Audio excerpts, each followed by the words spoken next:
where horror lies. Hey guys, Robin Georgia here with you, aka VHS82 apostrophe. I'm your regular Wednesday evening host here at BodyBags. It is week 482. Listen to this music, man. Midnight Movie. From 2008, director Jack Messitt.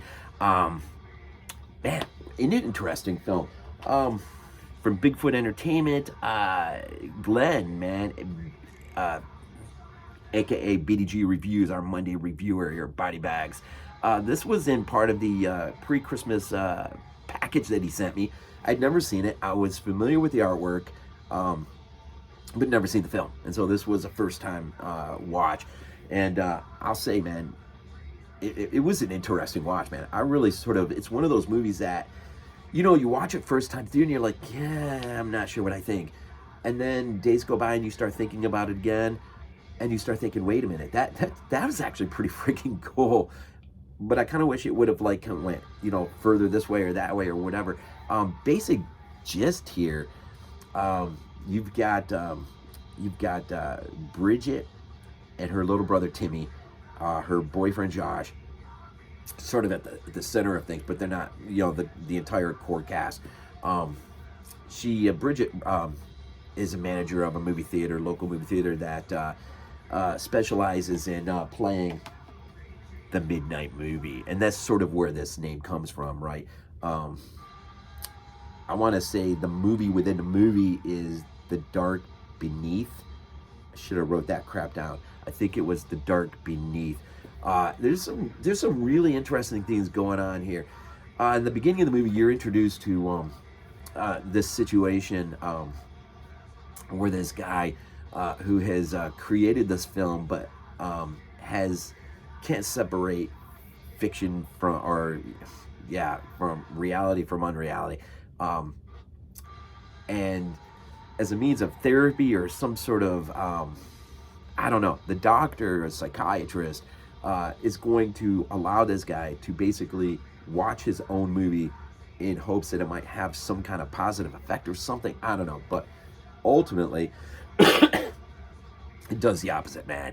And you're not really privy to much of it, but this guy, man, goes on a freaking rampage and just freaking slaughters almost everybody in this place, man. You don't really see it all. You see the aftermath when the doctor comes to check on him, who gets held up or something, I think. And then the guy's just disappeared. You don't know what happened. And it's been like 5 years. The doctor and his buddy, who's a cop, are still looking for him, or one of them is looking for him. It's sort of, you know, the Loomis character, but with a Jimmy Cricket on his shoulder, trying to look, you know, kind of thing. And but he's out there looking for him, man, and he knows at some point, man, enter this movie theater that's going to play this particular film at midnight. Of course, just a few kids show up for it, and unbeknownst to them, when the movie starts at midnight, the movie has this supernatural component to it, and you're never given any real backdrop to it or anything, but it really sort of, the theater it's being played in and the movie being played, the reality between the two begin to blend, and the movie sort of takes over the theater. And so if you're in there, you're stuck in there, and you start finding yourself being pulled in to different realities, or a different reality, right? And you can't escape from this theater.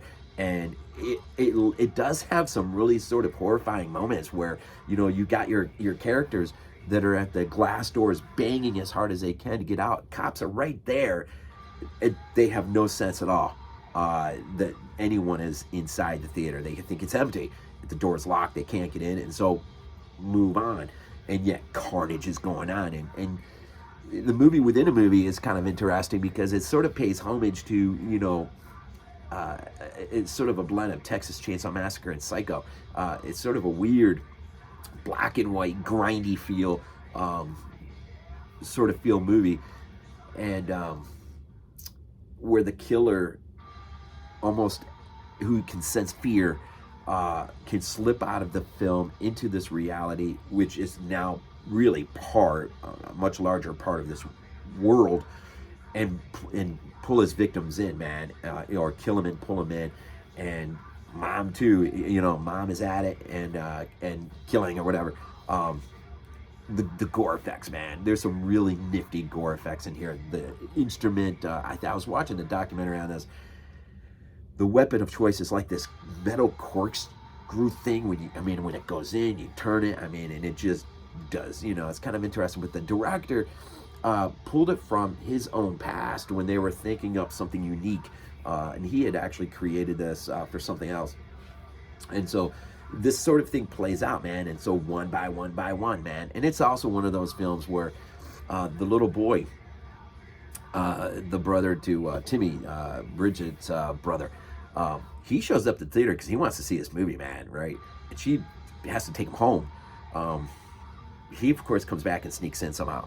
And so, but once he's in, now he's part of it. And so really, by the time you wind down to the end, it's, Bridget and Timmy.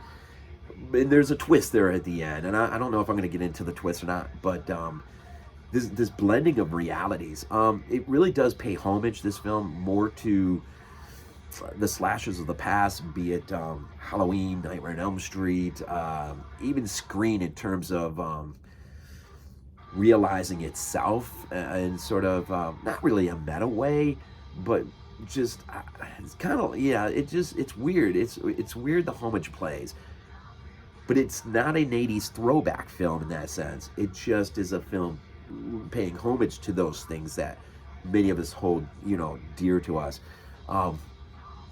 It really does, for being low budget independent, it has a lot of heart in this movie, man. And I'm not saying the movie is perfect but it just, I almost wish this director would have had and maybe he does, I don't know, it just wasn't for this film, but I almost wish he would have paid homage to Fulci in a way, because there were certain scenes that, with the blending of reality, not knowing what's real, not real, or whatever, this film that's just sort of taking over. And the killer, man, the makeup of the killer, that's sort of the mask, is sort of, in a really weird way, is kind of a throwback to Jason's hockey mask. Not in an exact way, but it's just in a weird way. The guy that we're sort of introduced to at the beginning, who goes on this killing rampage, who can't separate fiction from reality or whatever, we're led to believe that maybe, sort of like Shocker, man, right?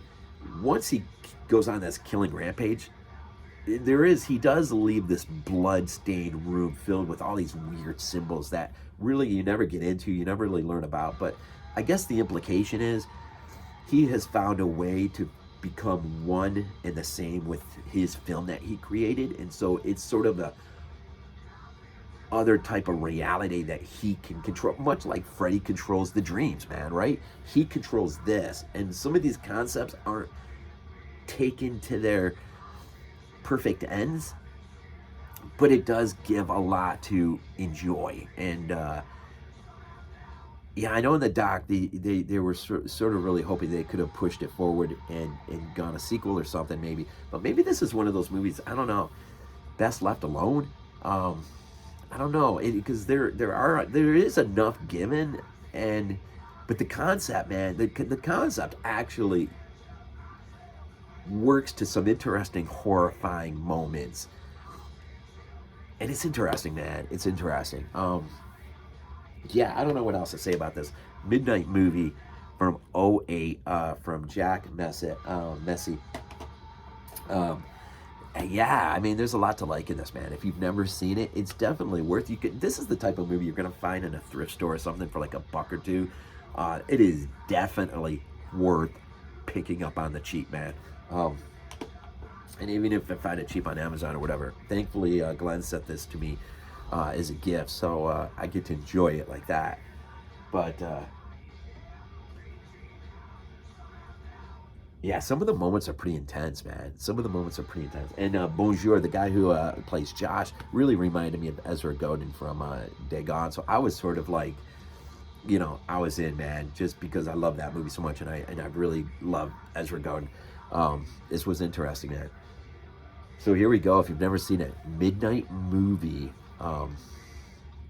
Yeah, from '08. Here at week 482 on BodyBags. Just listen to this. It's pretty good stuff. As always, man. As always.